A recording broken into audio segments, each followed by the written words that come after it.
Since morning we have been talking about skill component in our education, so I will not dwell much on that. I have certain points on which I will give my views. Actually, just now the speaker, he said about something about the quality or value.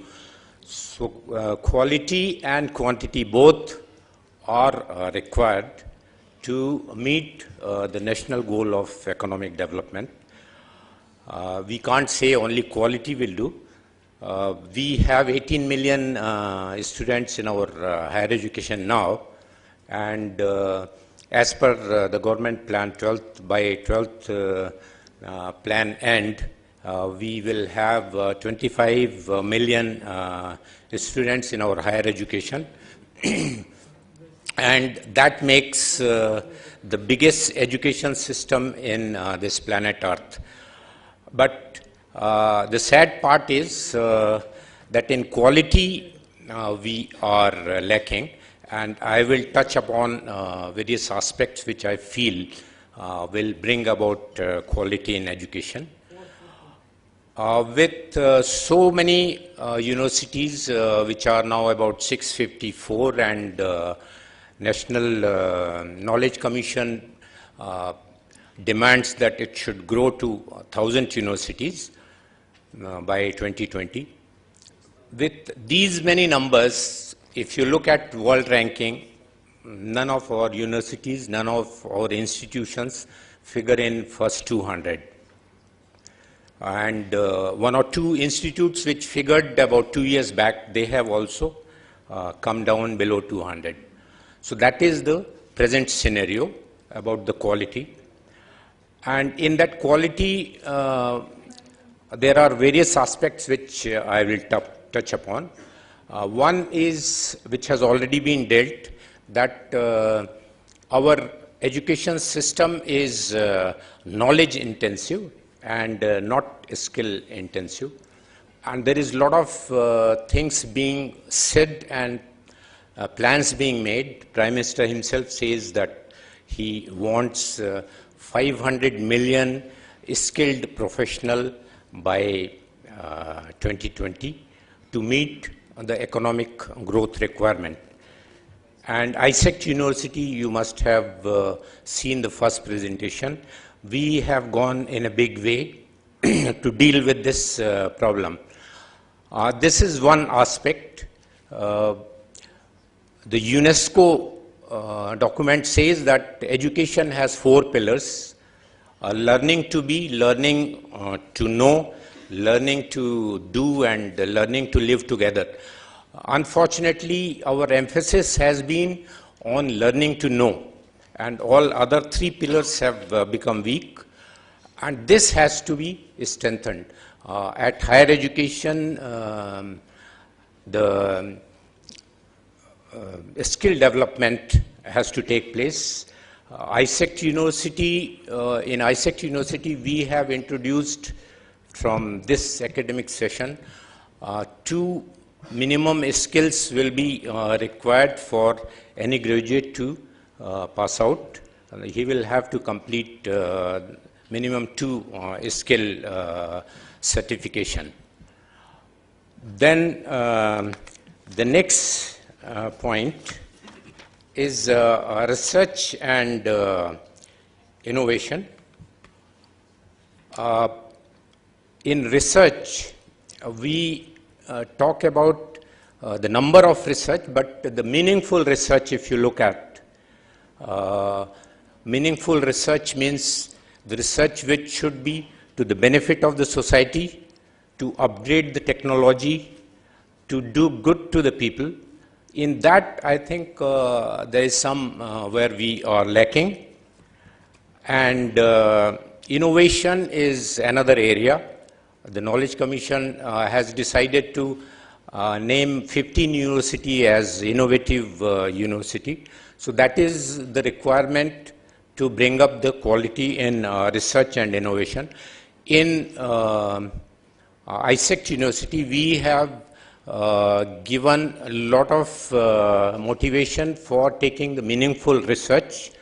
One research project is to grade the emission system. At the moment, we don't have any grading system in e-emission. We have many such projects. We have one project which is inclusive project, which is multidisciplinary in nature, and we are trying to adopt a village and improve the living condition both socially and technologically. So there are various projects which we are encouraging, and I think education will do a good thing if they imbibe the meaningful values in their research project.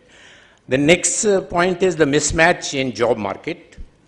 At the moment, 25% of the professionals passing out from professional colleges are unemployed, and 60% are underemployed, and only 15% at the moment are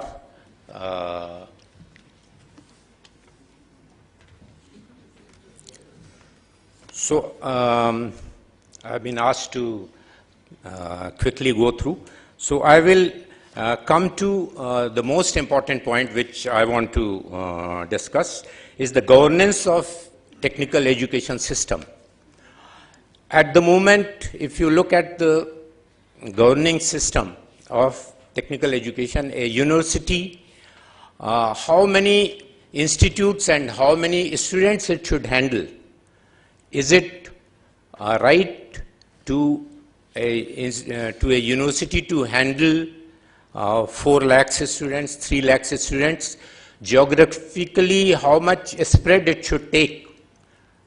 This debate has to be there. In UP, they have already broken the technical university in 2, one in Noida and one in rest of the UP. And I think it has to be thought of that a university, how much it should handle from management point of view. Then I